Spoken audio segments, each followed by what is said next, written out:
Okay, Finn.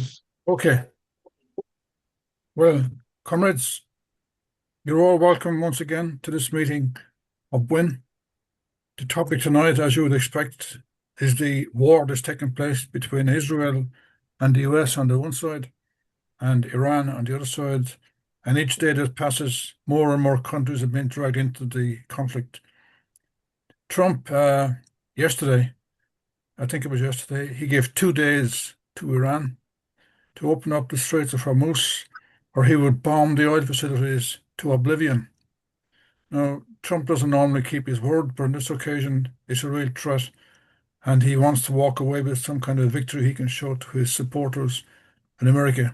So this is a very real threat. On the other hand, Iran is bombing all the countries around the Gulf that they consider to be supporters of US imperialism in the area, and they have not shown no sign of giving up on that particular tactic in the war. So it looks very bleak indeed.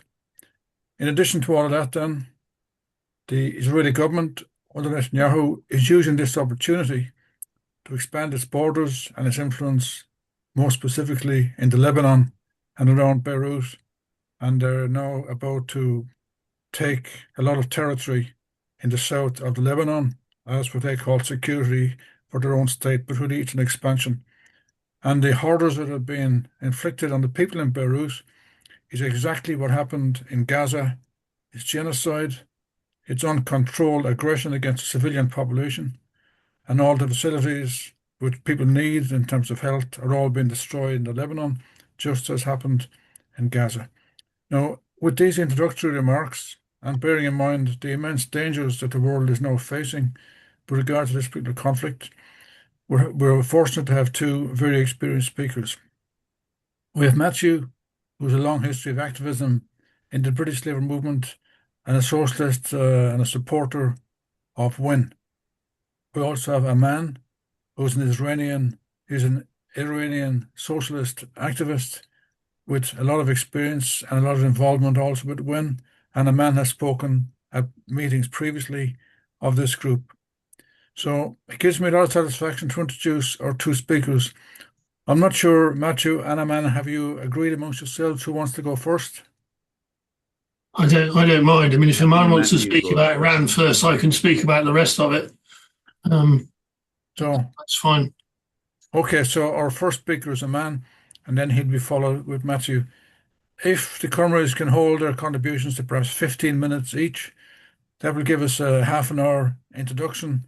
And comrades have loads to say about this conflict. Lots and lots of issues and many, many points emerge in this particular confrontation. So we'll start then with Aman. There you Thank go. you, Finn, and thank you, everyone.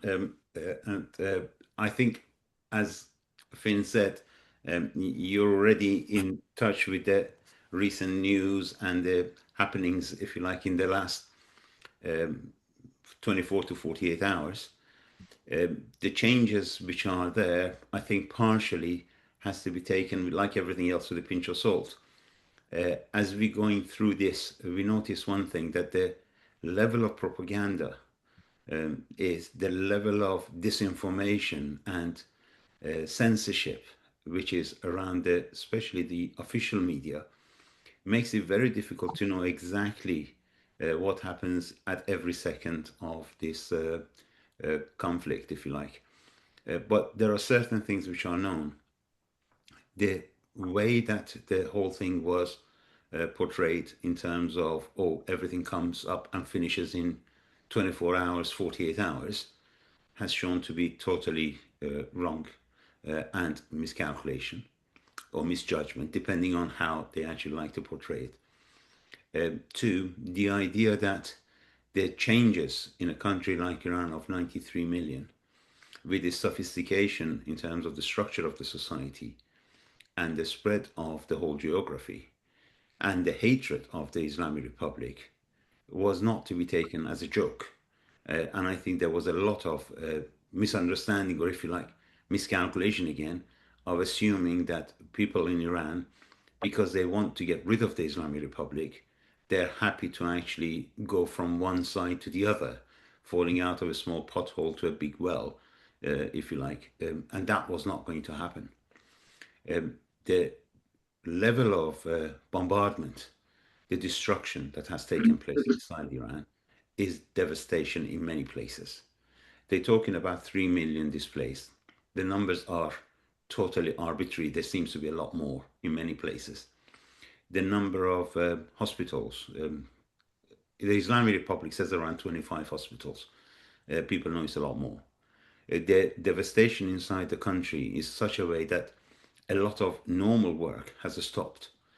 People who were going on construction workers, for example, and many others, they cannot actually go to work. And in Iran, we don't have the sort of unemployment and social security benefits or anything else like that. So it is hugely devastating for many. The people who actually move from one place to the other, although a lot of local people are helping each other to some extent, but it has already means difficulty of people actually being able to find places to live and move from one corner to the other. And obviously, you always have the people who actually in the middle are trying to make money off the devastation and crisis as much as they can, whether it's rent or whatever else. And that's in addition.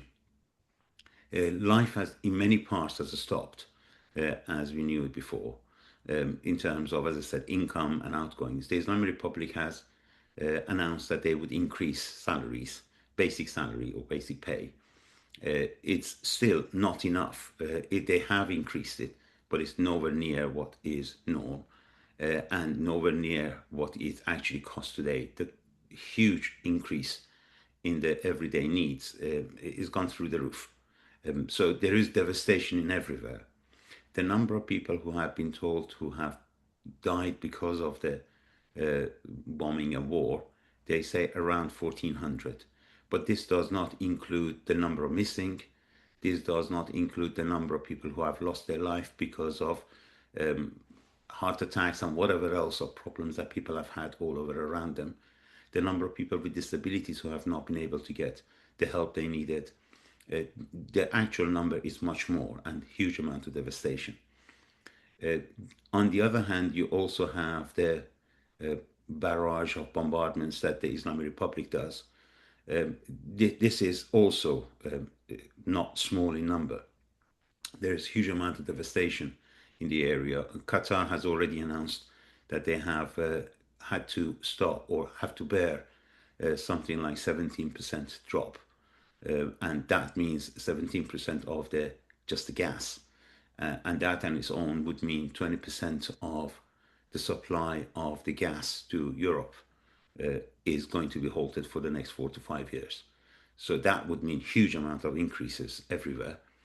The opening of, or Trump's idea of allowing Iran to be able to sell part of the oil on the ships which are already floating, a lot of people are saying that's nonsensical, because those that are actually floating, those are the ones who would have actually gone in anyway. So the amount of oil available is not as much. The devastation has reached everywhere. Probably you can see it from the point of view of Kenyan workers who have been laid off because they couldn't get tea to the Gulf countries, to what has happened in Indonesia, situation in Korea, the lack of helium available for the microchips across Taiwan, and all over the place. Even the people who used to actually take part of the fuel and smuggle it across Iran to Pakistan, who are not able to do so. These economic conditions are wide scale. And the notions that everybody is now talking that Iran is, or Islamic Republic, is going to ask for allowing passage of the ships one by one, checking them, and they're saying that they would allow those that go through, A, that they do not have or they're not taking part in the war, two, that they are the ones who can actually show that they're not dealing in dollars, but they're actually dealing in yuan as an alternative. Presence and help globally is massive. This war, irrespective, even if it ends today, it means major changes across Middle East and far beyond. The extent of this war and the changes are something that was not, if it was thought through, it was not actually considered and explained properly. If you think that it wasn't, which I don't think it was, the extent of the outcome of this, if it is the case that the notion of killing X, Y, and Z, and then military war and military might to be a determining factor, the economics are not clear or not important. These are all gone out of the window. The situation is changing, dramatically changing. This makes the whole scenario very dangerous. It makes it very dangerous, not because of, at the end of the day, what Trump has to accept or may have to accept defeat or whatever else Islamic Republic likes to call it, or others. The question or the situation is that the position of Israel is highly, highly precarious. This puts a huge danger in front of us, and that is, would Israel actually decide to resort to atomic bombs or not? That's a major worry. Once the situation is at the extent that they are at the dead end, effectively, to get out of this dead end, what should they do? Israel, if you notice, in terms of what he was saying about Hamas, what he was saying about Hezbollah, what he was saying about Islamic Republic, or anybody who was not happy with Israel, put it that way, used to say that they have got rid of them. They've been obliterated. They don't exist. Everybody's seeing that that's not the case. In this scenario, would Israel actually attempt to go in and go for a nuclear option? I think that's one huge danger. Two, to what extent would Trump accept it? And to what extent would the Islamic Republic? We always said the Islamic Republic is not going to go alone. Islamic Republic get into a situation that if it does feel that it's actually being attacked like this, it would actually bring hell across the whole place. People of Iran are just part of it. The whole area and everything else is going to change. If it is the case that Trump decides to stop tomorrow and the Islamic Republic actually continues, you can imagine what would be the devastation of the people of Iran and the whole thing at the same time. So there are huge implications now that the question of when we think about it from the point of view of the working class in Iran, they're stuck literally between a war on one side and the pressures of the war. And at the same time, you got the Islamic Republic on the other side. I think one of the people I read in Iran now, because we don't have still internet connections, but one of the people in Iran wrote something which I thought describes the whole situation very well from their point of view. They said when you look at the sky, it's red with blood. When you look at it on the coldness of the streets, you feel the presence of the boots of the Islamic Republic. That's the situation they're in. The whole amount of forces that the Islamic Republic has unleashed across the country, and obviously the war at the same side, and the notion that the war or the bombs were going to bring liberation, were in favor of the people, etc. That is something which is effectively, everybody says now, is such a small minority of warmongers, which is not actually having any grounds anywhere, whether in Iran, and I think much more clearly abroad, outside Iran. The question now for many is to what extent would the bombardment and destruction would go by the US and Israel. At the same time, to what extent would the Islamic Republic want to go in terms of the destruction? So both sides effectively are fighting, and the victims are the people in the Middle East and in here, probably with people in Iran. And the situation is dangerous. It's not something that everybody says, oh, this is a better situation for us. The revolutionary movement in Iran has been dealt a very, very big blow. We have faced what we had said from beginning, that every time there is military intervention, it adds life to the Islamic Republic. The Iran-Iraq war did that, the June war did that, and this one also is doing the same thing. And this is the situation. This war was not our war, didn't want it, wanted an end to it. And still, I think the best thing for us is for an immediate call for an end to the war. And I think what the working class says, to a large extent, is sensible. An end to the war, an end to the Islamic Republic, but definitely an end to the war, because if this war continues like this, there wouldn't be much left of the essential parts of the society. I think I stop it at that. Thank you, Finn. Finn, you're muted. Thanks very much, comrade. No, it's really, really very useful. I'll try and get through this reasonably quickly. I'll show you a bunch of maps as well, just to give you a view what's going on. Sorry, Matthew. Sorry, can you hold on a second? I hadn't realised it was muted. I want to hand the chair over to Pam.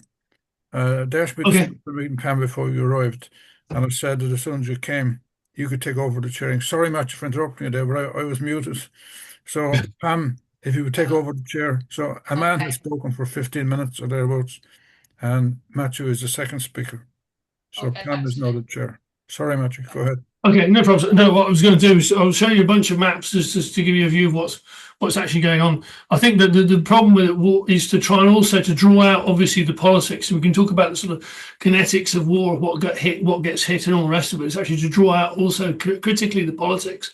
I mean, what we're looking at, obviously, is the decay of the imperialist system and the decline. And, you can visibly see the end approaching for the US system of hegemony. I mean, so if we look at the three countries involved, technically involved in this war, and the problem is obviously what it's done also, of course, to suck in the rest of the Middle East. I mean, my count is there are 6 fronts in this war so far, and more coming. So I mean, I'll go through those, and I think if we look at it, the Israelis clearly just are basically nihilists. They want to destroy everything. That's what they're interested in. Their best option would be to have Iran as a failed state. If they could reduce Iran to something like Libya or Syria, they'd be very happy. They won't happen, but obviously that's their aim. The US, it's not clear. It's not clear. I mean, it's okay. Obviously, they want to subjugate everything again and make sure everybody does what they say, but they're not clear. It's not clear how they would do that under the conditions. There's no way they can invade Iran or take it over. They don't have the forces to do it. For the Iranians, the Iranian regime, victory is survival if it can survive. And the problem is also, I mean, in terms of the whole method now, and the imperialists, led by the Israelis, is just to assassinate people. Which is something that began for some time, and Obama was very keen on assassinating people. Bush, and so on, But now, of course, it just gets to the point where it's barely worth talking to the imperialists, because the first thing they want to do is kill you. Anybody appears as a leader of anything that they don't like, they just kill people. It becomes ridiculous. And so, I mean, obviously that there's a coping mechanism for that. Everybody has every serious organization now runs on the basis of saying, well, people who are at the front in the front rank have to be able to be replaced as soon as they get killed. Because that's the way it operates, and you can see that for the whole, organizations now. In terms of as I say, I'll show you these maps. So, I mean, what we've got now, and I'm hoping it'll go. Where are we? Yeah, there we are. You see that? So, okay, yeah. So, really, we have a regional. We were promised a regional war, and we got one. So we can see the blue strikes of the blue crosses of the strikes by the Israelis and the US. The red ones are the strikes by the Iranians. So it's a full regional Middle Eastern war involving numerous countries. As I say, I make it 6 fronts. And you can see obviously the people who were most against it. Besides obviously Iran wasn't particularly keen on being bombed, but all of the Gulf countries, of course, could see this coming, and it's doing them immense damage, as we would expect. And they absolutely lobbied against it, and that will enormously damage the position, particularly of the US, in regards to those countries. So if we go to see, the retaliatory strikes against the Gulf countries, what you can see here is this, attacks on both hydrocarbons and US bases, because the whole place is covered in US bases, as we would expect. But obviously the hydrocarbon infrastructure starts taking a hammer. And so what you're seeing now, of course, is that both all the oil, there's a stoppage in oil, there's a stoppage of obviously income to all these countries. There's a stoppage even of fertilizer. I mean, obviously to make fertilizer, basically you need cheap hydrocarbons. So this is being done principally in the Gulf countries now. Obviously, they cut off Russia. Russia used to produce a very large amount of the world's fertilizer, but that no longer applies. So you're going to see an impact on food production throughout the world, apart from anything else. Qatar, as we've seen, is the world's swing gas producer, a producer of LNG, produces 20% of the world's LNG mostly off the single field, of South Pars, which it shares with Iran. They basically turned off their LNG train as soon as this thing started. That, of course, then leaves everything up in the air. The only people actually who are going to win from this, really in those terms, are the Russians, because the Russians are the only people who only spare LNG, and the Europeans actually have just bought up all of the a whole chunk of spare liquefied natural gas off Russia. Under conditions in which they said, well, they never buy anything from Russia ever again, but they've got no choice. This also, of course, I mean, quite clearly, as the Americans have made clear over and over again, is the lead up to war against China and Russia. This is the start of World War III. This is the run up to World War III. I mean, obviously conducted in a particularly stupid and even on that basis, a particularly stupid way around. The other thing that's notable here is, of course, the amount of impact on US on the US infrastructure. I'll go through that in a minute. So what you're seeing further in terms of strikes on energy and oil infrastructure is, strikes across the whole region. Basically shutting down all of that and leaving a condition in which it will require years to repair. As the Qataris have made clear, that they can't restore their production for a number of years, not months. This have a huge impact on the entire world economy.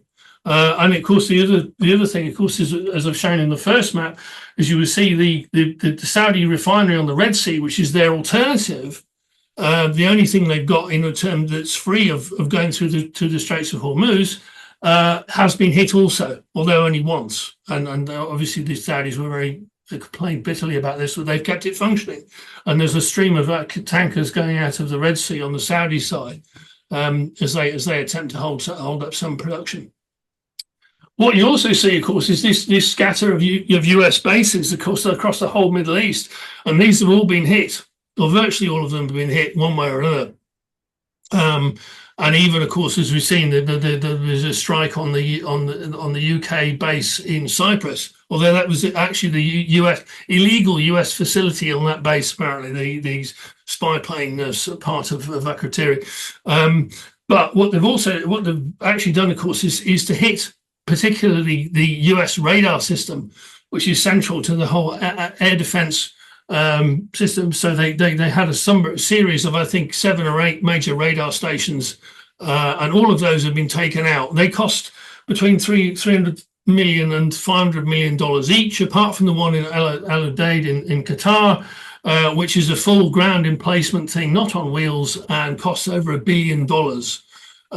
That takes 8 years to replace, if they ever replace it. 8 years. The Qatari installation.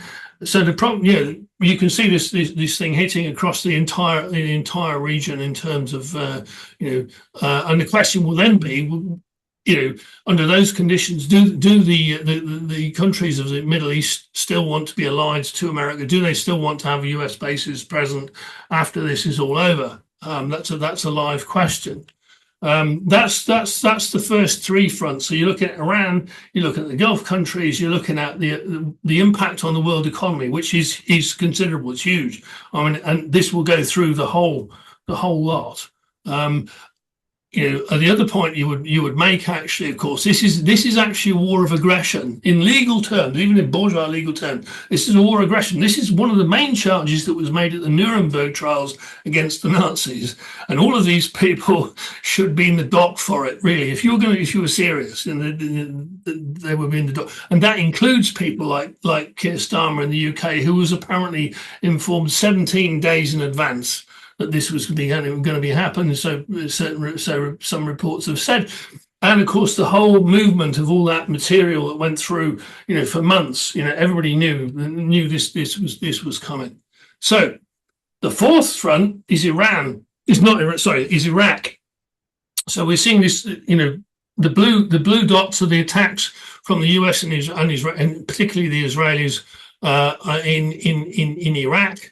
The red dots are the attacks, usually actually from the local Shia militias. I think that there's 2 or 3 of these, which are quite substantial organizations with major infrastructure, and have been basically attacking all the US facilities, including the embassy. And they have a logistics base at Baghdad Airport that's been seriously attacked. Also, of course, critically, the Erbil base, which has also a presence used to have a presence from the Italians, who had the good sense to get out.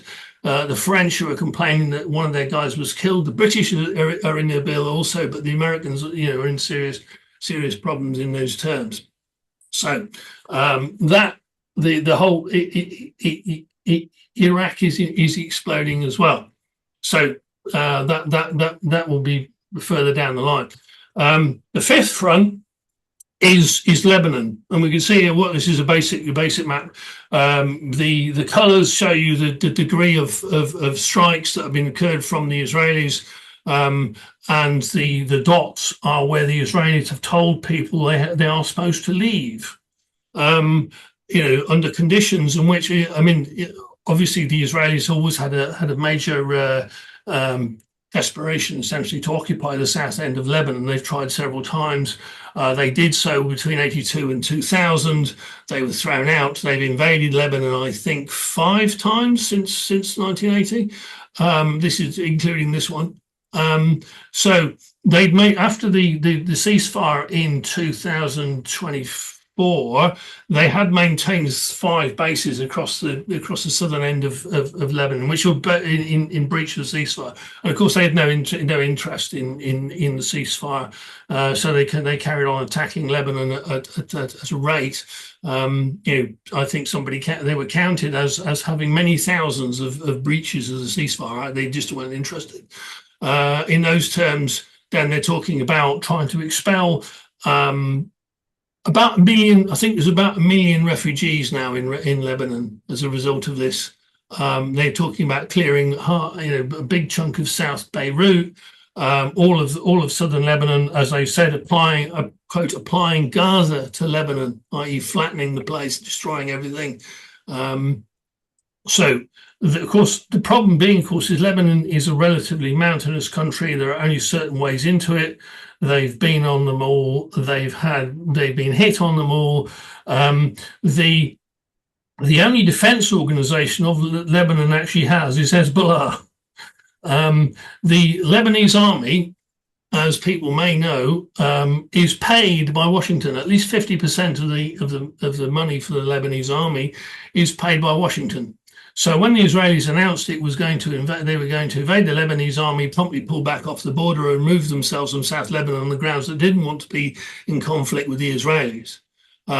The current government of Lebanon was installed by the Imperialists, actually with the French as the former colonial power, and the Americans and the Saudis present outside the Parliament chamber, putting pressure on the MPs to ensure they got the guy that they wanted, Joseph Aoun, as president, on an unconstitutional basis, on the fact he was actually head of the army at the time. And obviously you can't have a military man in power, in a civilian government, but hey, he was the man they wanted. The Lebanese army, of course, has then been tasked by the Americans and by the Lebanese government with disarming Hezbollah. And the likes of Lindsey Graham has actually, Senator Lindsey Graham, who's very close to Trump, has actually come out in public and said, why aren't these guys doing what we pay them for and disarming Hezbollah? So in those terms, then it's basically another fight. There's already been more than 1,000 people killed. And, as I say, it's quite a considerable, as you can see, quite a considerable area of Lebanon, including, as I say, much of South Beirut. the cities of Tyre, Sidon, villages all the way up into the Bekaa Valley, as you can see this street running down through on the eastern side. The Americans, there were reports that the Americans had tried to inveigle their favourite Takfiris in Syria to invade Lebanon. But they weren't buying that, I don't think. I think they could see that was going to be more trouble for them than they could cope with. That hasn't happened yet. So yeah, that's the fifth front. The sixth front, which I don't have a map of, and it's not, it is now subject to very, very heavy censorship, is Israel-Palestine. What's happening in Israel-Palestine, of course, is the further restriction of movement around the West Bank. At least 36,000 Palestinians have been expelled from their homes and lands over the past several months as the effort of ethnic cleansing, essentially, which is going on in the West Bank, has intensified. As some people will know, on Friday, the Eid al-Fitr prayers in the Al-Aqsa Mosque and the Ibrahimi Mosque in Hebron were both banned, basically. I think about 50 or 80 people got into Ibrahimi. Nobody was allowed into Al-Aqsa. That's the first time that's happened since the Israeli occupation in 1967. And those people, of course, who were trying to pray outside Al-Aqsa were tear gassed, etc., and assaulted by the Israeli occupation. So in those terms, it's war internally. You've seen quite large-scale flattening of chunks of Israeli cities. Yesterday, there was a hit on a town called Arad in southern Lebanon, and the town next door, Dimona, which is the center of the Israeli nuclear system, and the illegal Israeli nuclear operation in Dimona, that was hit as well. Which the Iranians then said was a retaliation for the Israelis hitting the Iranian nuclear facility at Natanz. So in those terms, the whole thing is basically escalating up and up and up. So we can see, if you look at a couple of things to finish off. Basically, if you look at it, the key gas field here, which is the biggest gas field in the world. Yeah, it's the biggest gas field known in the world. This is critical to the whole world, the balance of gas supply, because obviously the Qataris supply 20% of the world's liquefied natural gas, and basically as a swing producer, basically set the price at this point. The Iranian side was hit by the Israelis. Something which was approved by the Americans, like everything the Israelis do. As soon as it became clear that of course, the impact of this was, of course, that the Iranians would, of course, then hit everybody else's hydrocarbons in the Gulf, then the Americans said, no, we didn't prove that at all, and we don't think it's a good idea, which, of course, is a load of nonsense. However, Ras Laffan was hit. And as Aman said, the Qataris have said it'll take them years to fix it. So in those terms, another escalation, and as I say, the impact on the world economy is huge. The last piece, of course, the one piece that hasn't moved at all is this Bab el-Mandab Strait between Yemen and Djibouti, which the Yemenis, the Ansar Allah faction in Yemen, otherwise known as incorrectly as the Houthis, sealed off until the October 2025, when they lifted that. The question is, will the Ansar Allah reseal that? It's quite possible. They haven't. They're strongly allied with the Iranians. They haven't said anything yet, but that's the next question. I think the final point I would make is that what we're missing here, obviously, is an actual genuine anti-war movement, because it's desperately needed, and really not one. I mean, what we've had so far, in terms, particularly obviously in the Palestine solidarity movement, is a sort of global movement, which has been, it's been immense. It's been really important, and it had a major political effect. But essentially, what it has done is to appeal to exactly the kind of bloodthirsty, genocidal, imperialist politicians who are actually committing all these crimes. And has failed to move to the point to say, well, okay, what we need is a working class organisation that actually starts to stop some of this, in line with what happened in Italy, where we've had two general strikes in support of Palestine, which is a completely different way round. Now, I mean, in those terms, you're looking at in the States. Even on the first day of this war, the total number of people approving and supporting the war was a quarter of the American population, which is extraordinary for any war the Americans have ever been involved with. They've never done a war with that little level of popularity. And the question is really, can the left actually move the dial here? Under these conditions. Thanks. I shall cease sharing my screen here.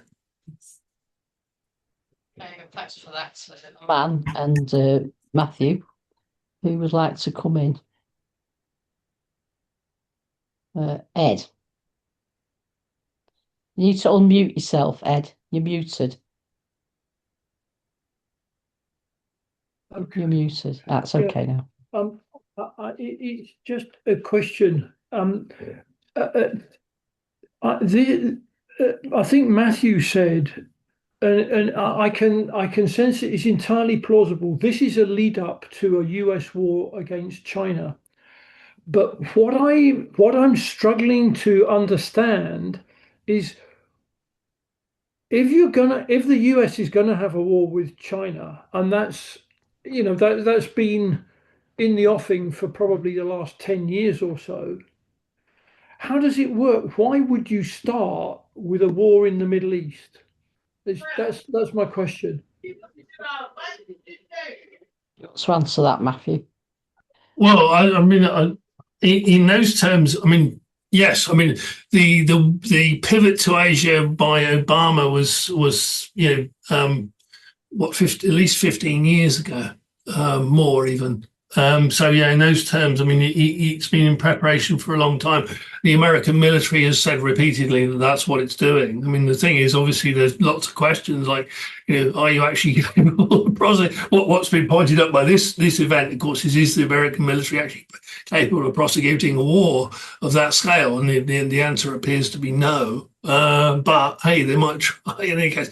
But the point being is, this, of course, is where it's happening, rather than I don't think it's a question of saying, for the American, certainly not the American military, certainly wouldn't pick this one. The American military itself, of course, has always been against, after its experience in Iraq and Afghanistan, has always been against taking on Iran.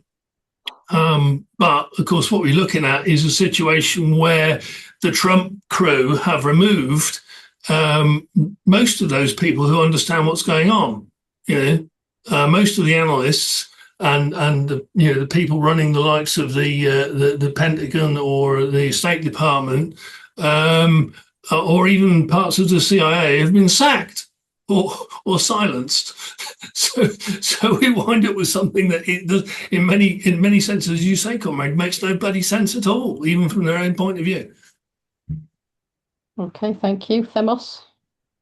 Well, just a short comment. It seems to me that this is probably the least popular war ever in the countries of the West, in Europe, in Britain, and mainly in the United States. I suspect it's also the least popular in the Arab countries.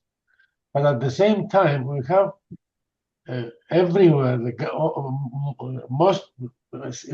all the governments of these countries supporting in a very stupid way, in a very irrational way, what the Americans are doing and following. So what I think we should expect is a serious crack in some of these countries, or one of these countries. And if one cracks and overthrows its leadership, it doesn't have to be a very clear start of a revolution for socialism. But any overthrow of any such regime against the war is going to lead to that, and is going to lead to a spread of revolutionary movements in many countries. And I think that's the only way out of this. Otherwise, what has been said about the nuclear dangers are there, and we should have that in mind. But it's the important thing is to understand that the role to be played by the masses in the West and the Arab countries is crucial. Okay, thank you, Themos. Norma? Thanks. Just a few points, comments. With respect to the introduction, the written summary, introductory with the invitation, I think in my view, I think it's not an escalation what is happening here, an escalation in the Middle East, but it's really a war in different and new kinds, perhaps, but it's definitely not an escalation. It's a higher level of the military and also in the civil level. It's a prelude. It was a question in my mind important, which was written. It's a prelude for a third world. In any case, these events, this war is impacting. Has an impact in Middle East, in East, in West, of course, in North and South, and it's a military, economic, energetic, and nuclear, and so it's really a new way of military and the concept of war. It was. I just I rush. It was beginning as a continuation set of what we have seen previously in America and in South America, with the difference that it began as trying to be thought as a short word or operation, even chirurgical operation, it was said, but it was not the case. And really, it could be predicted that it's not being short, and is really already too long for the time it was thought. It spread, and it's very dangerous because it's evolving, it's transforming, and in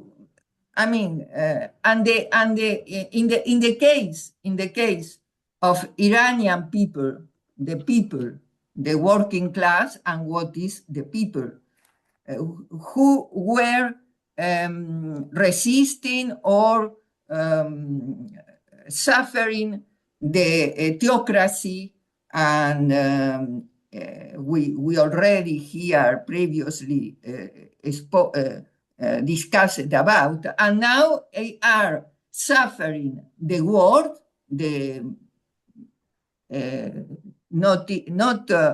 It's an invasion because it's and also the repression of the regime, of the Ayatollah theocracy, and so on.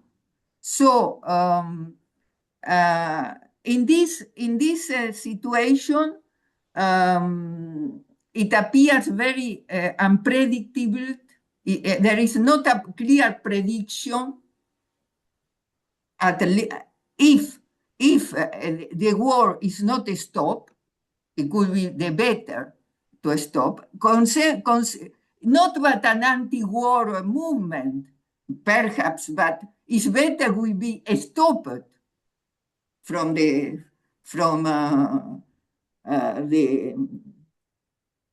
it's a some kind of a top-down approach. Stop it, and because it is devastating.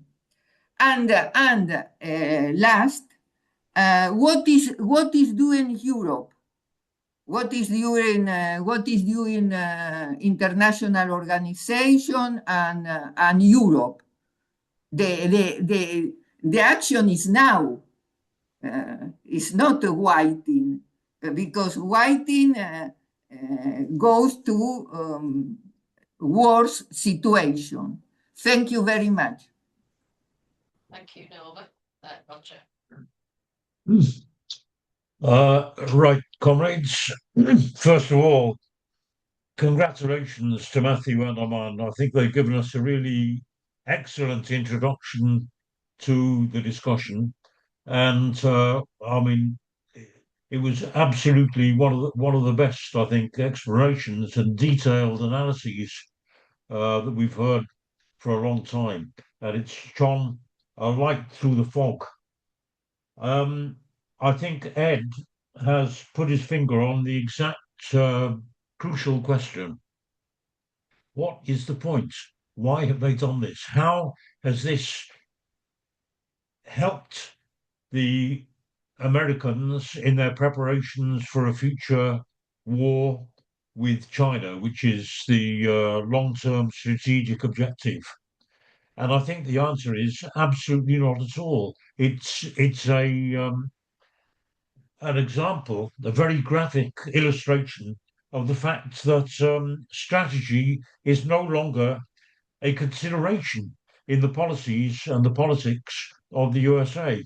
And I think there's a reason for that. I think it links up to something that we've discussed before. The fact is that the concentration of wealth has come to such an extreme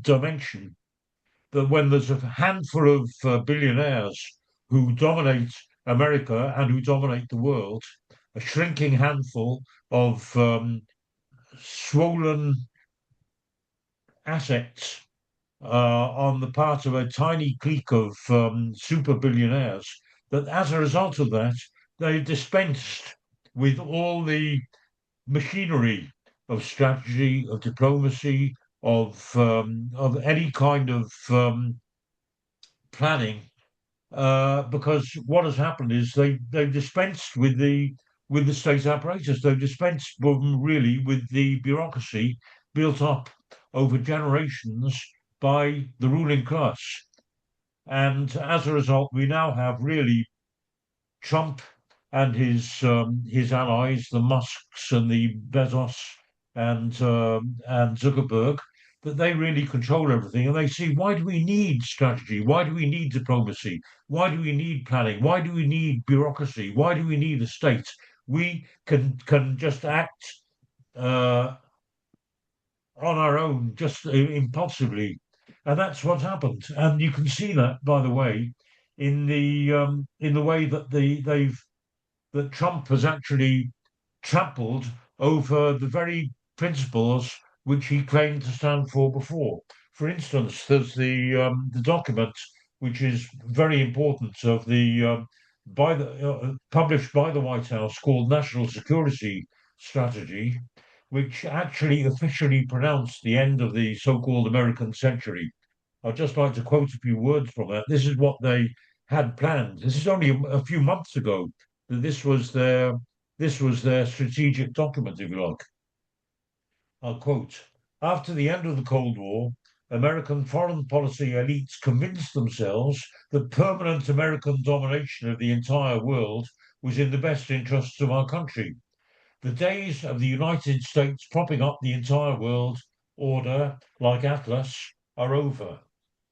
And they continued: "Previous administrations squandered our military advantages and the lives, goodwill, and resources of our people in grandiose nation-building projects and self-congratulatory pledges to uphold cloud castle abstractions like the rules-based international order. They sent America's brave sons and daughters to fight war after rudderless war, to topple regimes and nation build halfway around the world. And so we found ourselves in January 2025 facing not only a world with individual regions at war or descending towards it, but also increased risk of America itself being drawn into simultaneous major wars across theatres, a third world war, as President Trump himself warned. And then by contrast, they said, the president's approach is one of flexible, practical realism. This is quite a joke when you see what's happening now. A flexible, practical realism that looks at the world in a clear-eyed way. No longer will the department be distracted by interventionism, endless wars, regime change, and nation building. We will defend the homeland and ensure that our interests in the Western Hemisphere are protected.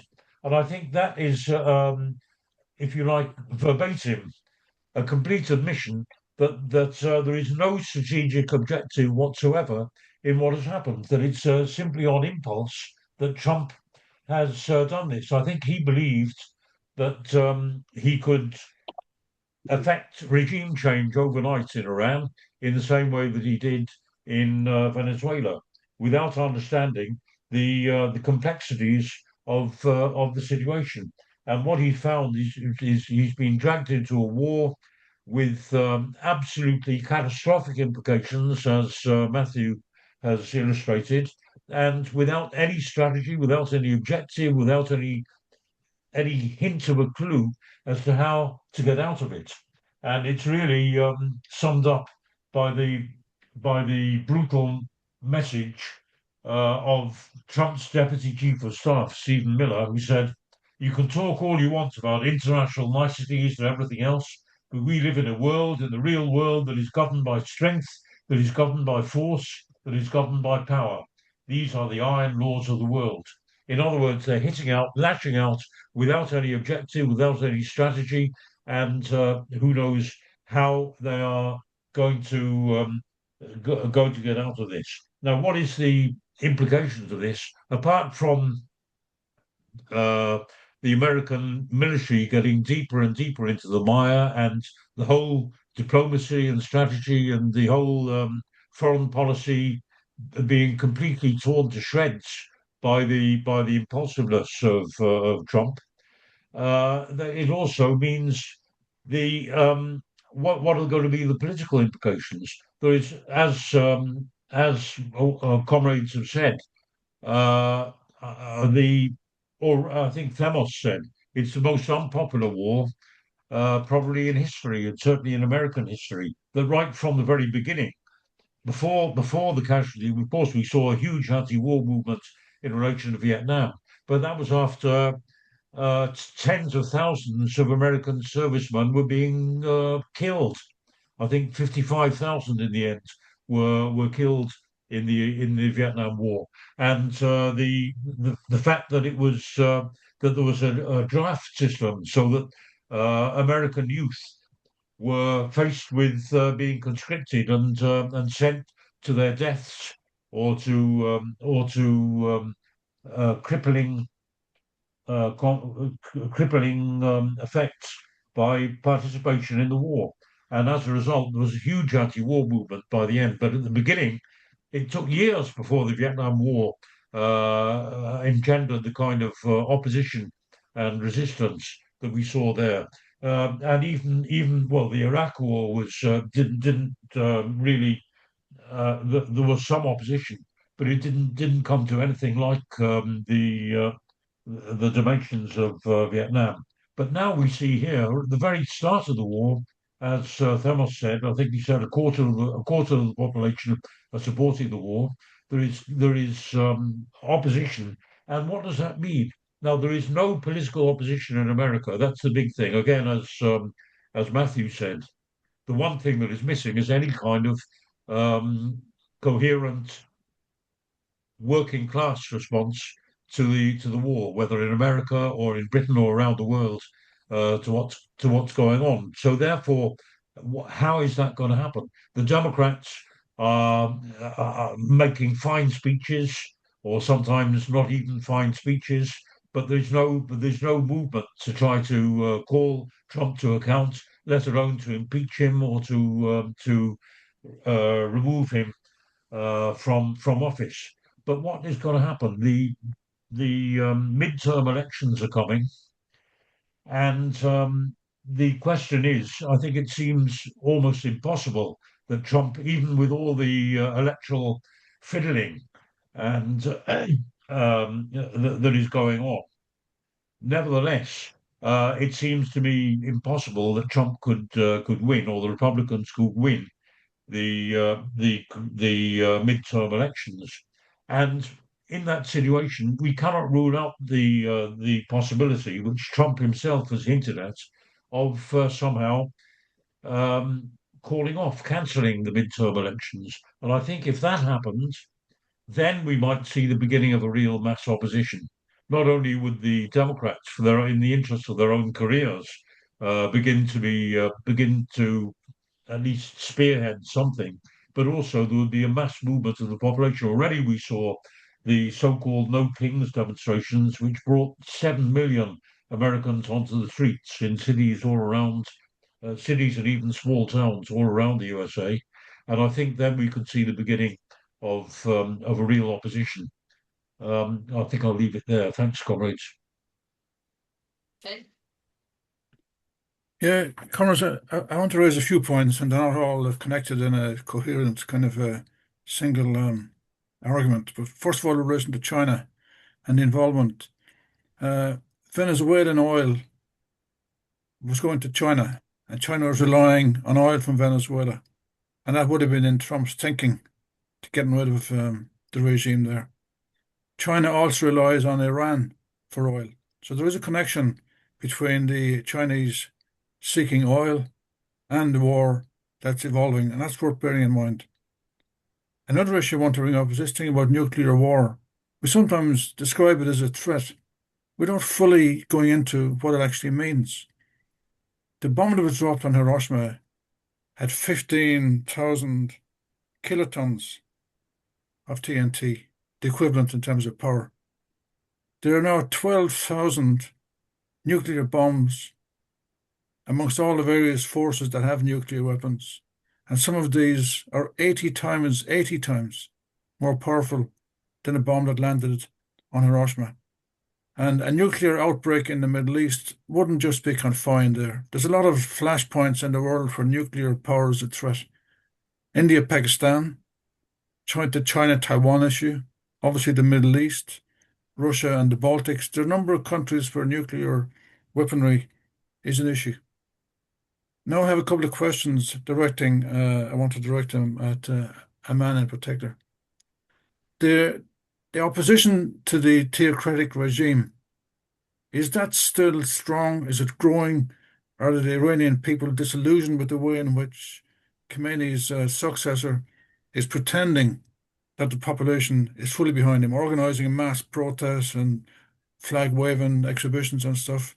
But is the opposition still there? They have a huge opposition. It's my opinion that if Trump hadn't, and I'm interested in a man's reply to this, if Trump hadn't invaded Iran or attacked Iran in the way he did, the regime probably would have fallen within a short span of time from now, because it was destabilized by the women's movement, and also it was destabilized by the more recent mass protests against the regime.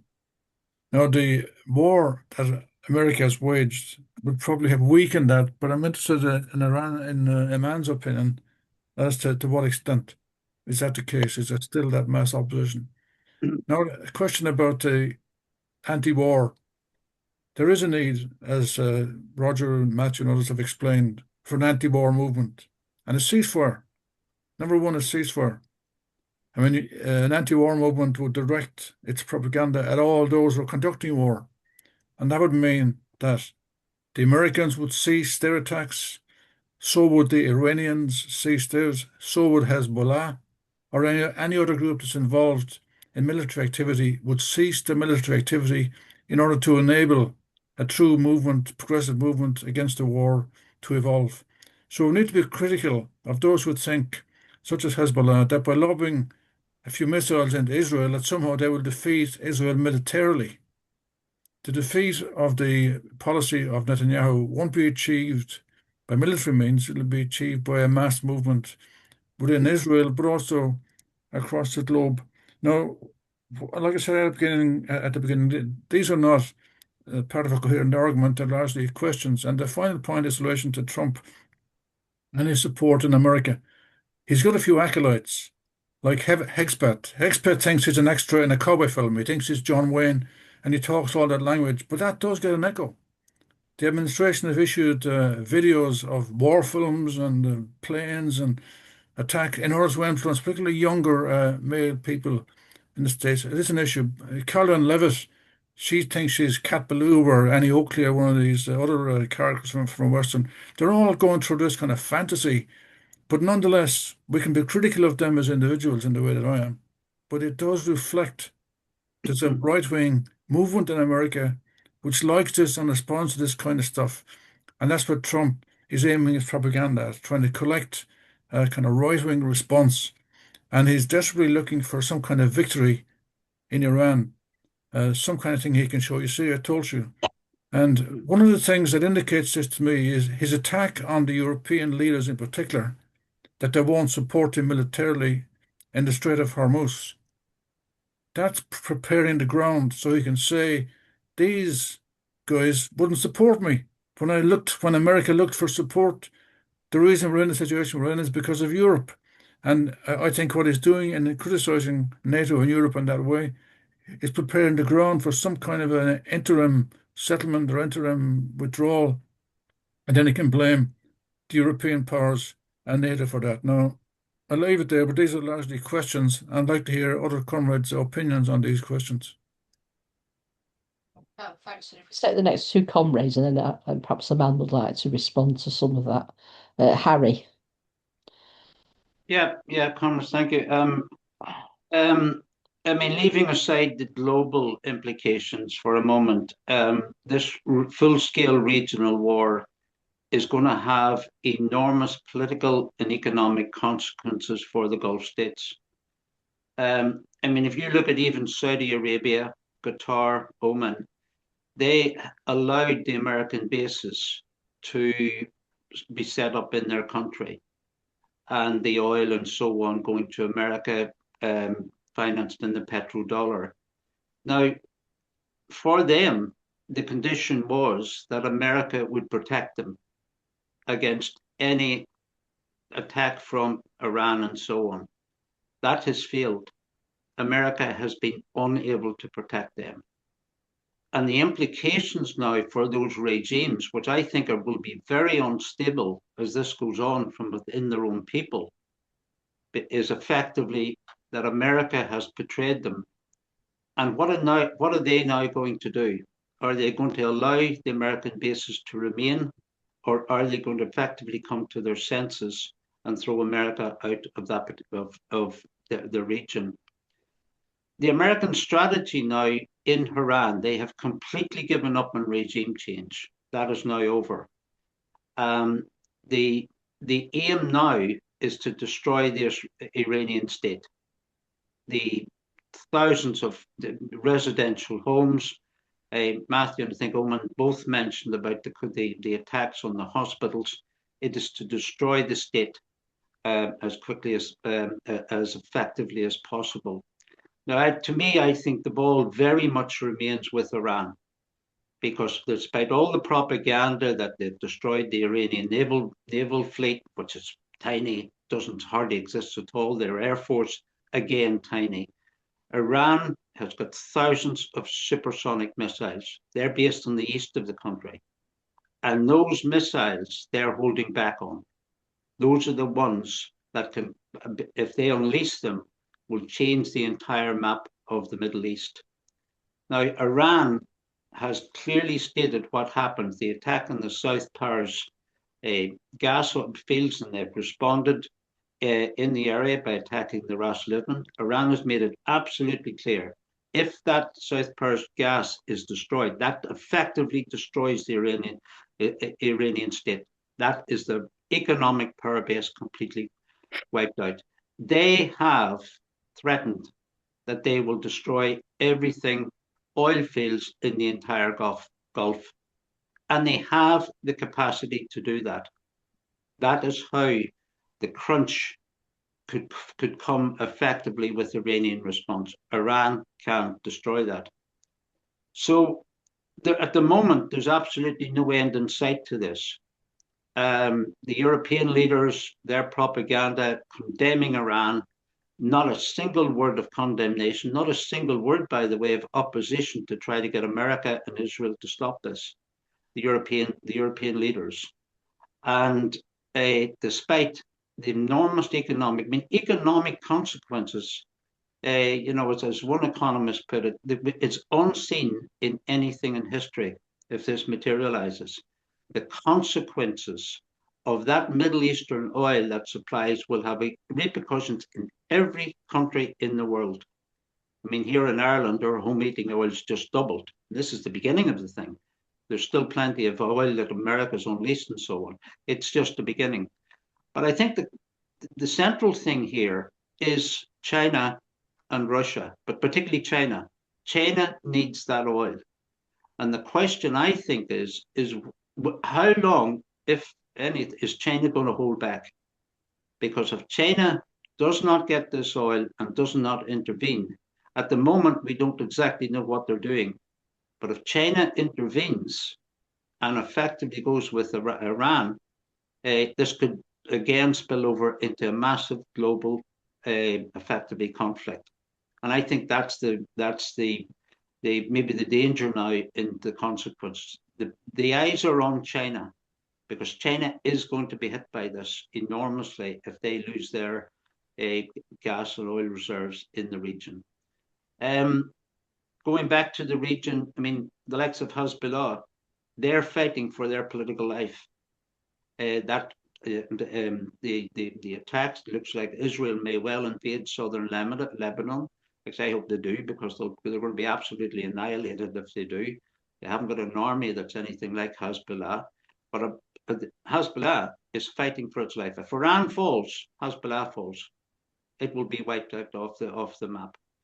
I think the control, or the cards, as it were, is very much with Iran. And for America, they can keep this going. Trump will keep it going, providing the stock market doesn't crash. At the moment, he's talking that American stock market up. If it starts to crash, I think America is desperate to find a way out of this, because they've contacted Russia and discussed with Russia to come up with possible solutions to bring this to an end. And I'll not go into Ukraine, but it would have consequences even for Ukraine. America, I think, as we speak, is desperate for a way out of this. Big question is who's really in control, because it looks like Netanyahu has got enormous control over America. Netanyahu wanted this war years ago. He tried to get Biden to go to war. He's got Trump to go to war. And I think Netanyahu still holds enormous influence in really what's actually happening. But we're going to find out, I think, in the next number of weeks. But for economically, if this doesn't come to an end very soon, and even if it did, we're still talking several years before the effects of this can be effectively offset. Inflation is staring the Western capitalism straight in the face. And the weakness of the economic powers in France and Germany and Britain and so on, America, they're spending almost $2 billion a day in keeping this war over going. They're facing massive economic. I don't think they fully realize the consequences of their own capitalist states if this continues. So let's just see what the next few weeks pan out to be. But at the moment, the global economic consequences are probably unseen anything in history. Thank you, Pam. Yeah. Thanks, Harry. John or Dominic? John, I just feel myself that the real villains of the peace in this war is actually Israel. Israel, has indicated it was going to war at a time, the day before this war started, the day before they were talking of talks in Geneva that were showing great fruit and that things would be settled. We now hear that this is just a bloody smokescreen. But Netanyahu's aim is to destabilize the whole of the Middle East apart from Israel, that he's out to, if you like, destabilize Lebanon, Syria. Iraq is basically destabilized, but to have that. The big bogey was Iran, and he has decided that he's going into Iran.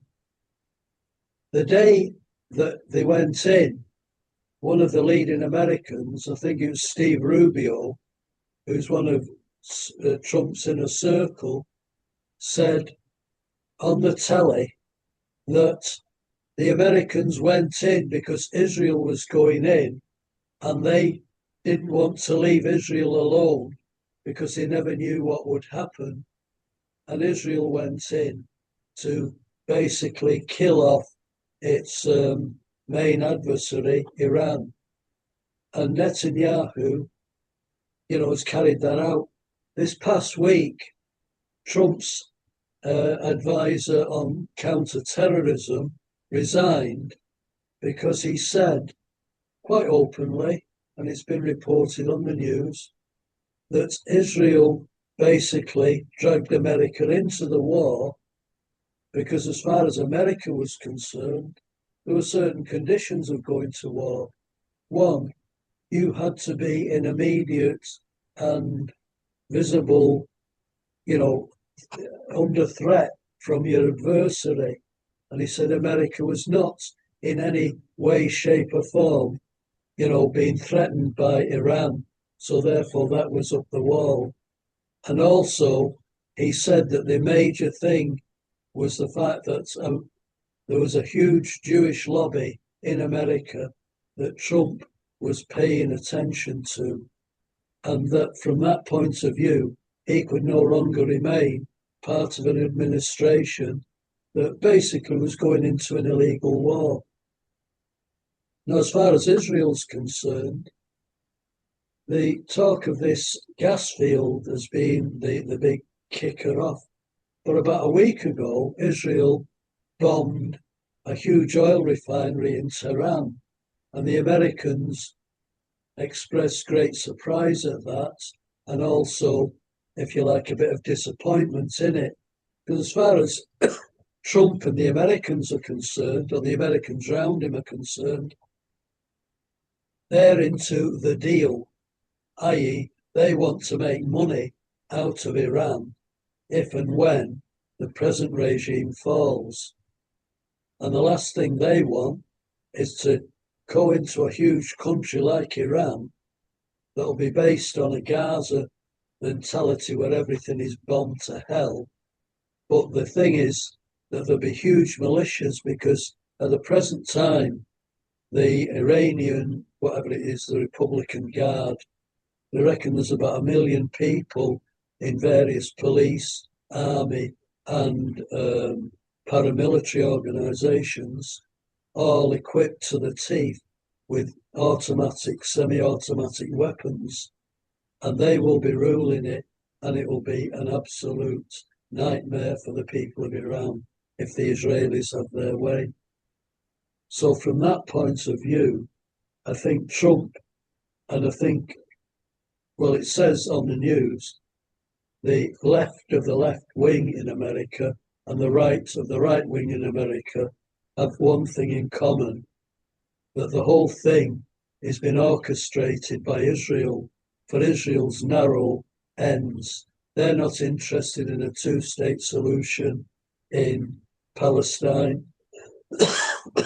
They have now a policy that isn't unknown in history of living room. They've got their eyes on southern Lebanon. They've got their eyes on the West Bank. They've got their eyes probably on an expansion of the Golan Heights in Syria. So from that point of view, Israel has a very narrow, self-centered agenda, and it couldn't give a toss, quite honestly, about what damage it does to the world economy, let alone what damage it does to millions of people who are caught up in the trauma of war.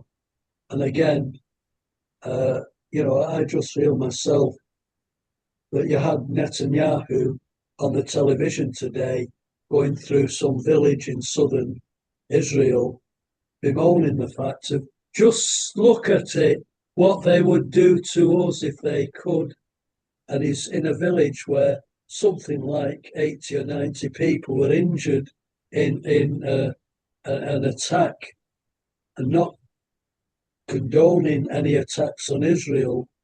I think myself, it just shows you the value that they put on human life. They have a huge value on their own human lives, but they couldn't give a toss about other people.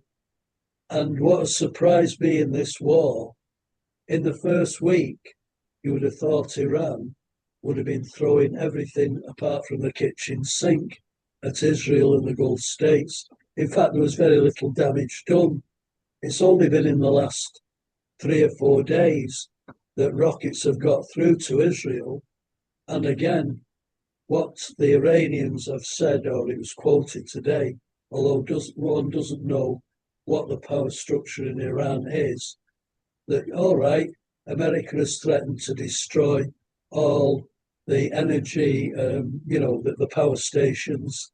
That America has threatened to destroy all the power stations in Iran.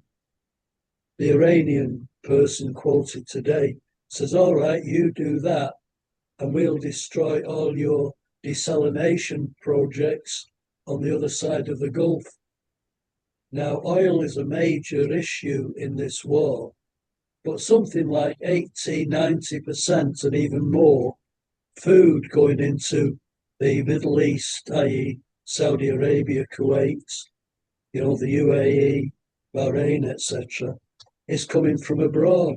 So it's not all one-way traffic that the Straits of Hormuz are closing off, if you like, oil to Asia and Europe.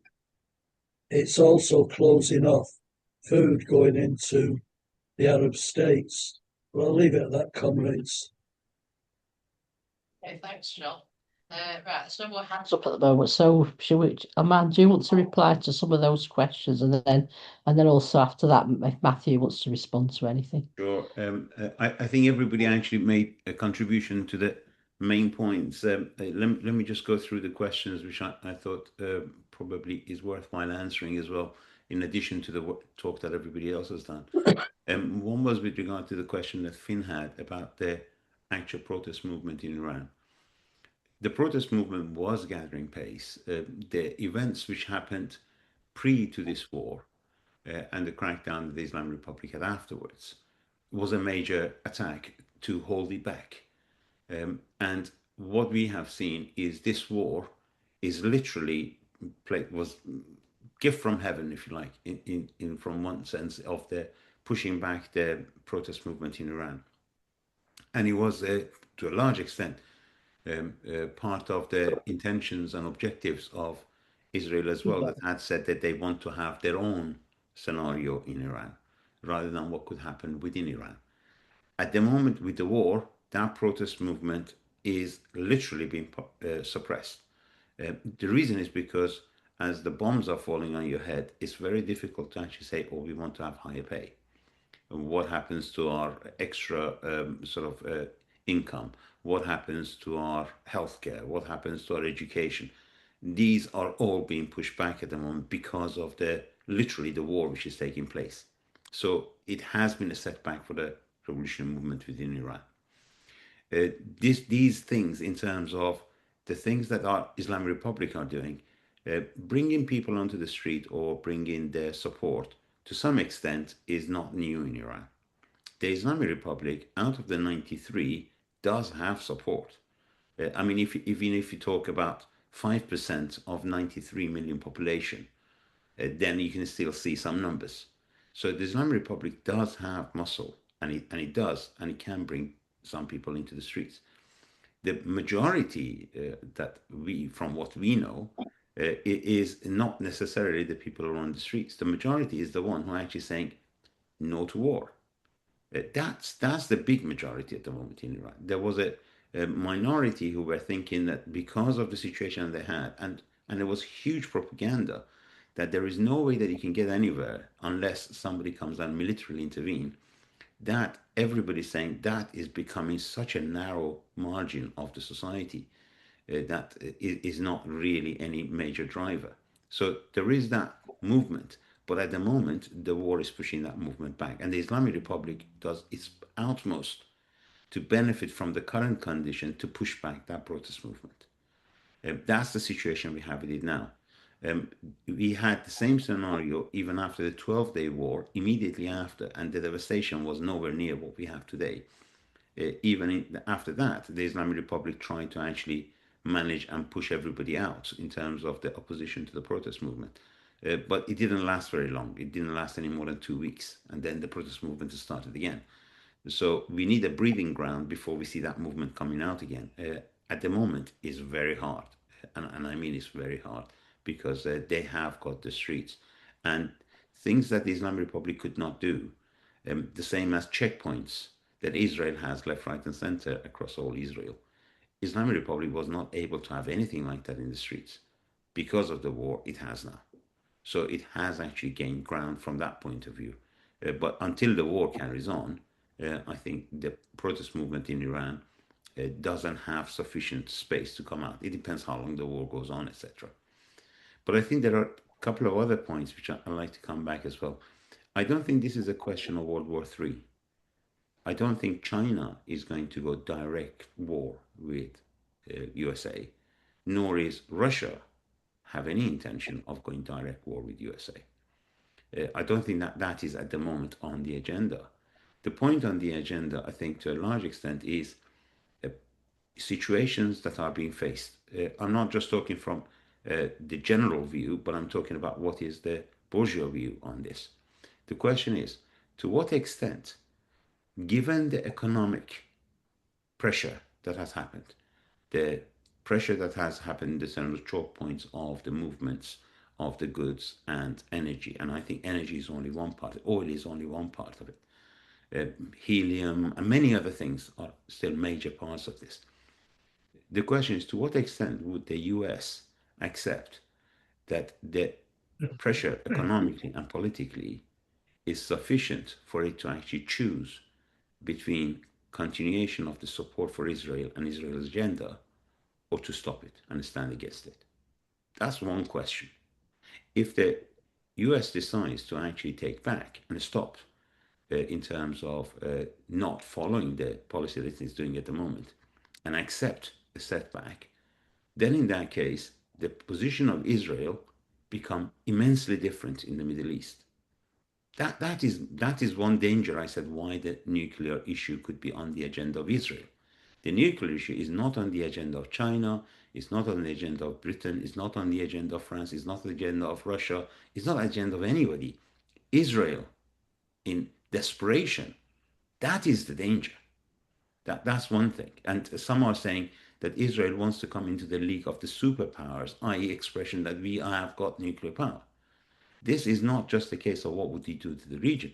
I think this would actually produce immense setback. And I think probably to some extent, everybody says that could mean an end of Israel as well, in the conditions that the war is in. I think that's one question. Second question is the idea of no to war. No to war in US, irrespective of how much or what extent it is, the number of protest movement with regard to the war, according to Reuters, in the first 10 days of the war was 990 something across the whole region and abroad, across Europe and worldwide. Some in favor, some not in favor. But I'm saying there is a huge body of people who are coming and saying, this is not what we wanted, this is not what we had signed for. This puts pressure not only on US, but I think it puts huge pressure on the European as well. The European governments cannot follow what they're doing now in terms of whatever Trump says. So the situation is economic in terms of the cost of living, but secondly, in terms of major crackdown, and I don't mean in terms of just disagreement in terms of Ukraine or etc., in the whole of the Western alliance is huge. That's a change in the whole scenario worldwide as well. I think the main issue is, so far as the working class is concerned, what should be the main issues that the working class should actually push for everywhere? I agree that if we could do it in terms of workers across different workplaces in Europe, US, etc., part of it is the movement which is against the war. I think that's one major issue. I think the second major issue is that the moratorium that everybody wants in terms of the militarization which is carrying out. I think that's another big issue. The issue of disagreement and opposition to militarization policy, the policy that doesn't recognize discussion or diplomacy as such. I think many of the comrades here actually mentioned it, which has partially to do with the talks of Trump and the other talks that they have. But that militarization is not an answer, and diplomacy needs an answer. That would have to come up in different places. It will come up, what do we do about Palestine? What do we do about Lebanon? What do we do about Taiwan? What happens to the expectations of the policies that US had that the Maritimes are going to be its new policy, looking after maritime, Venezuela, Russian ships, and then next one is the Gulf. This all going to be reset. Rebalancing that without any form of UN or something that they could discuss would mean unleashing a new issue. So the working class literally wants one thing: no war, no to militarization. That's where we are commonly everywhere. 3, there are other issues, impacts that I think it's not just about this war, but the impact or the future of these scenarios.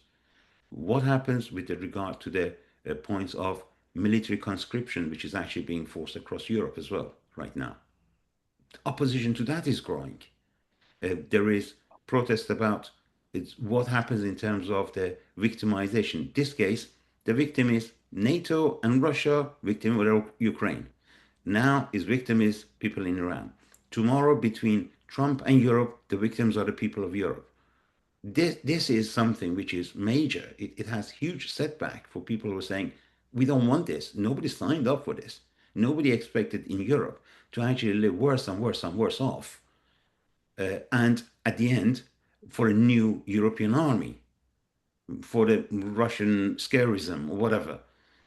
I think these are new issues which are coming up, and a lot of youth across the world, whether in Iran, whether in Lebanon, whether in the European countries, they're saying, what are all these for? And they don't have any condition or acceptance of accepting, oh, there is going to be an issue of the war. Russia is not going to go to war with Europe, similarly with many of the others.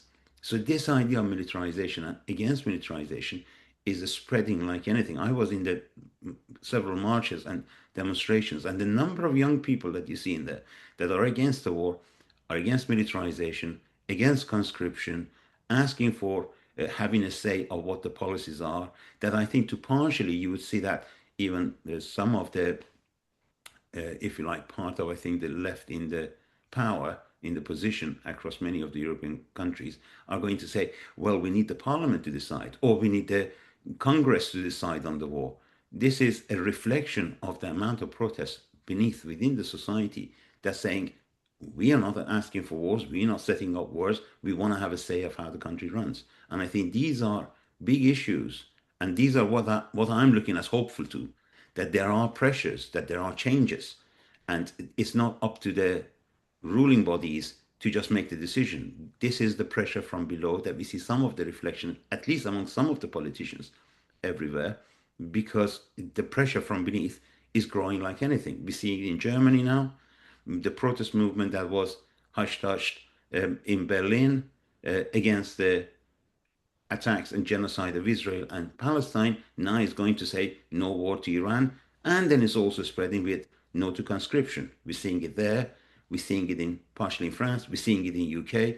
We're seeing it across partially even in Greece. And I think this is the new scenario which is changing, and we need to build on that. That's the hope for the change for the future, rather than expecting the ruling bodies to come up with an answer and making anything which is still dire.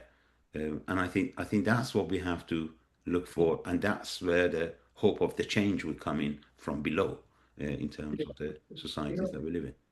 Thank you. Thanks, Aman. Matthew, do you want to respond now, or do you want to wait sum up at the end? Which would you rather do?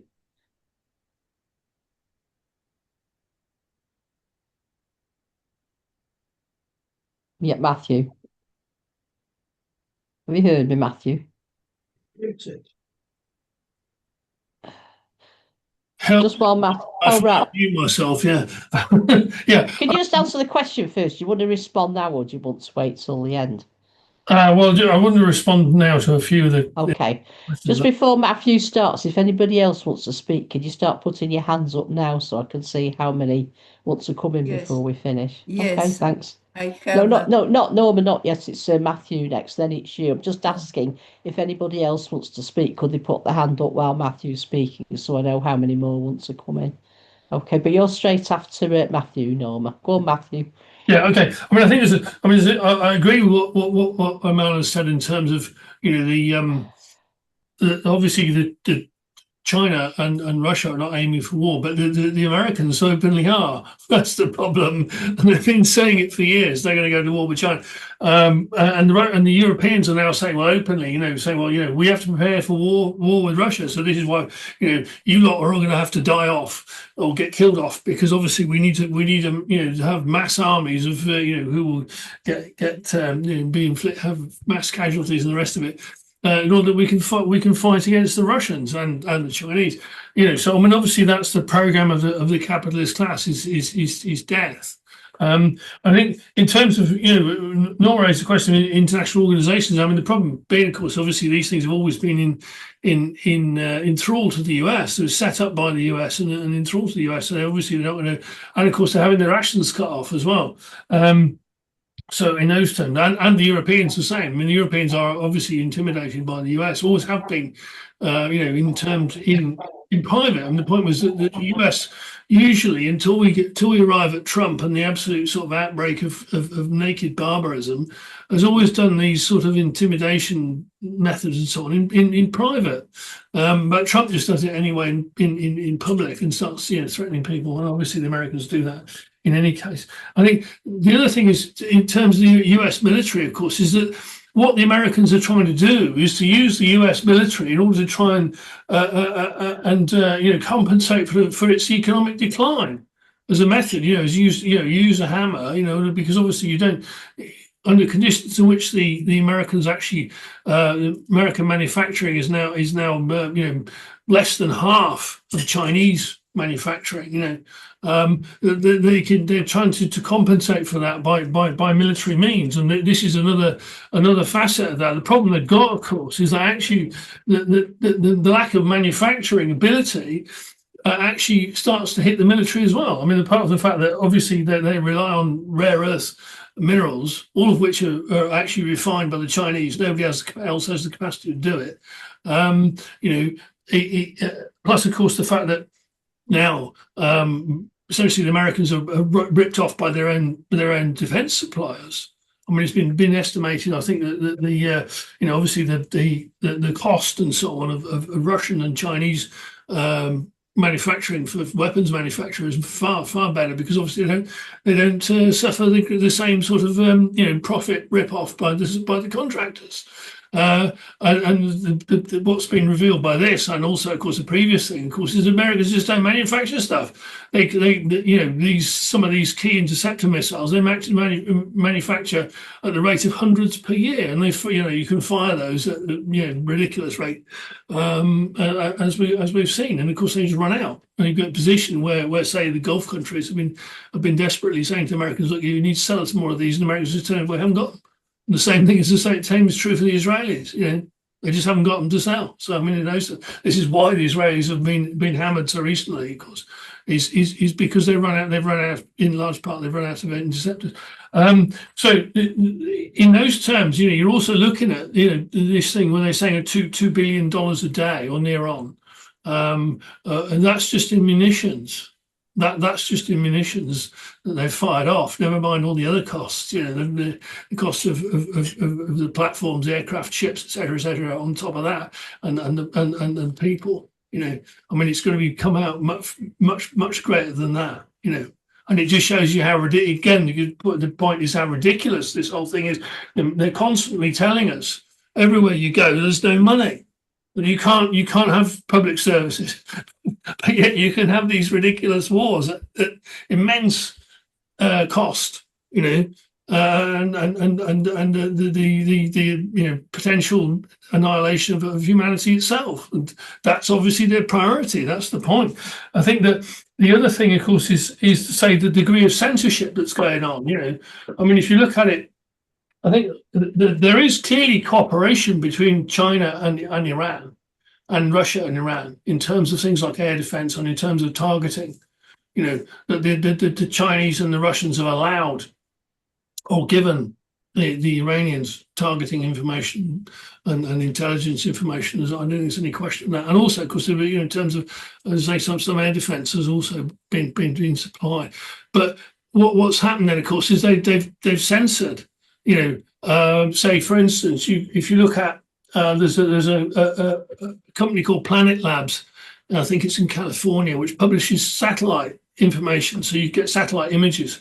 Traditionally, Planet Labs publishes satellite images within a few hours, but the Middle Eastern ones now, first of all they said, well, you can't have them for 4 days, and now then they said you can't have them for 2 weeks, because obviously what it shows what has been hid.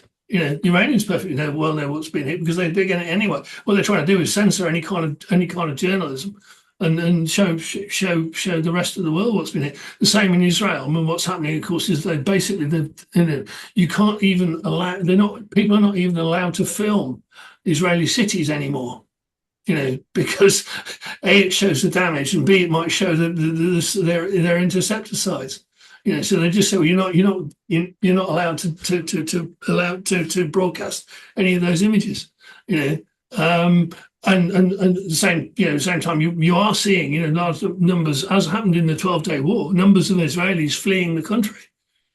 So every time if there's a flight out of Ben Gurion, there's been stuff in terms of mobs of people trying to get on said flight and get out. People, you can actually, according to the problem. The still existing agreement between Israel and Egypt, of course, the Israelis, like every agreement they ever signed, has been broken numerous times. But it does allow Israelis to walk across the border into Sinai, and so they're doing it in their thousands, as they did in the 12-day war. Walking across the border because, apparently the Egyptians have put the price up there. You have to pay a bit more to get in. You see, the Egyptians are not desperate for some money as well, so they've stuck the price up.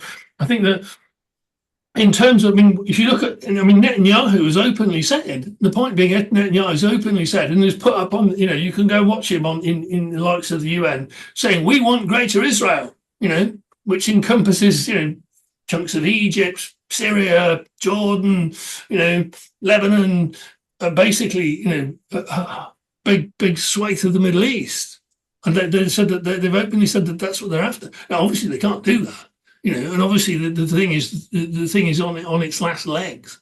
There's no way that Israel can survive beyond a certain point.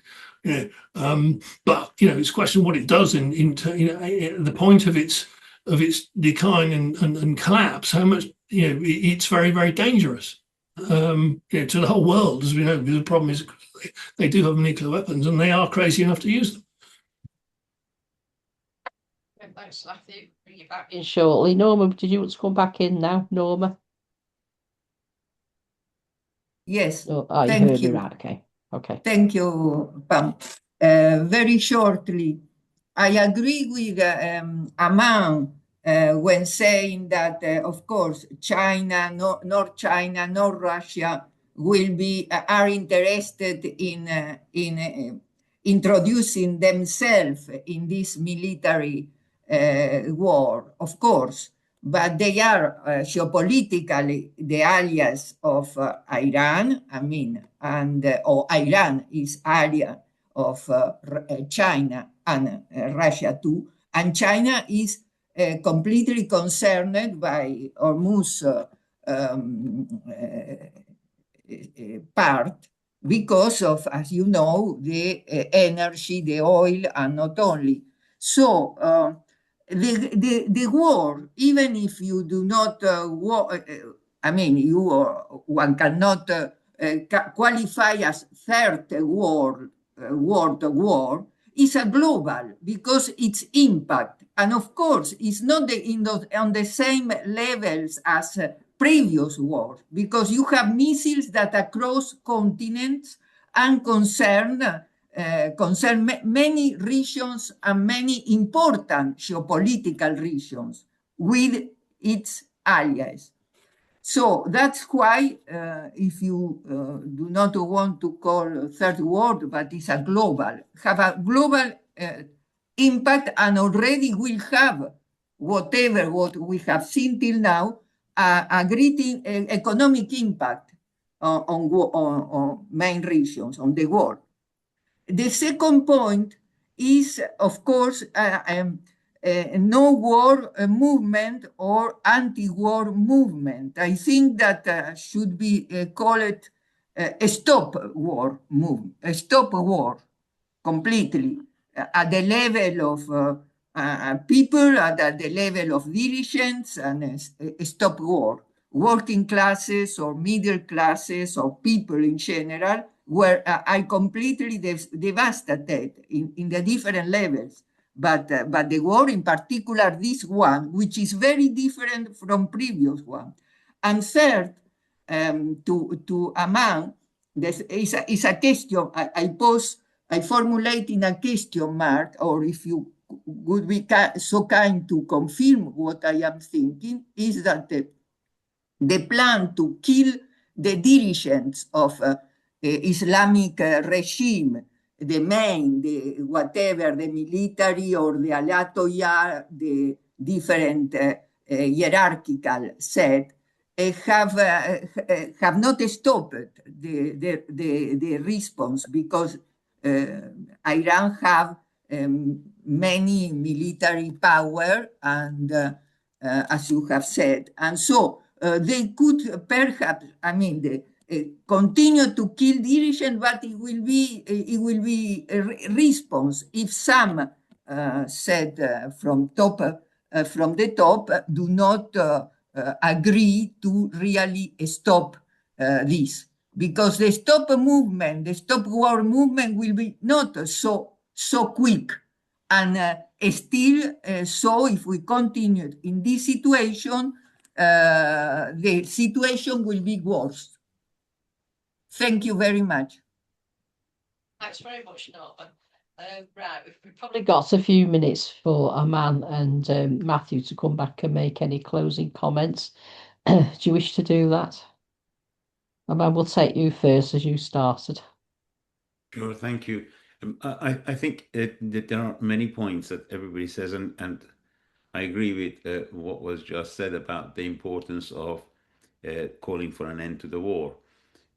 And that seems to be one which I think many of us agree on. But there is one thing else which I think we need to actually be able to consider. Let me just say one thing. For example, in Iran right now, because of the bombardment, because of the devastation, and because obviously there are no shelters, so organizing help locally among people themselves is one thing that we are doing on our agenda. When the bombs fall, it's not the case as if suddenly the Islamic regime is coming over with the help and whatever else. There is no siren, there is nothing else. So helping one another and forming areas of self-defense in terms of local areas in all the localities, etc., and spreading that to as much as possible is one of the things we're doing. And that comes in not just in terms of the devastation because of the war, but even in terms of food, in terms of accommodation, in terms of provision of help, looking after the kids, etc. So bringing that solidarity and that unity through variety of local communities and gatherings is one of the things which we are very much engaged in at the moment in our work. Insofar as we can't stop the bombs falling, obviously we can't build shelters, we can't defend against the bombs falling, but we can actually try and form some sort of a solidarity and unity so that we can step on this as the next sort of stepping stone when we go into the further up of creating unity and solidarity among localities, whether in workplaces or whether in working class areas and everywhere else. That's one thing which we are actually working on. What I think is also important is obviously fighting against what Islamic Republic is putting forward as the only force that is able to protect the people. That's another thing which we are working on in terms of forming alternatives. There is a huge amount of no war protest in Iran, but that protest at the moment is being hijacked to some extent, but to a large extent, the Islamic Republic is trying to put it under its own umbrella, which is one thing else that is on the agenda. I think what probably if I was sitting down, irrespective of which country I'm in, and being here with many different places and countries, one thing that comes up is what situation would make it best for us to actually put an end to this? What issues do we need to raise that would actually make us enhance and go one step further? Because these wars are not just starting, are not just ending like this. This militarization is continuing. What are the areas that needs to be worked on and issues to be raised in terms of the working of this? We saw this when the genocide in Palestine was taking place with Israel. The idea was stop the genocide, stop the war, recognition of the rights of the people there, etc., etc. And that set the scene for 2 or 3 years that this genocide has been going on.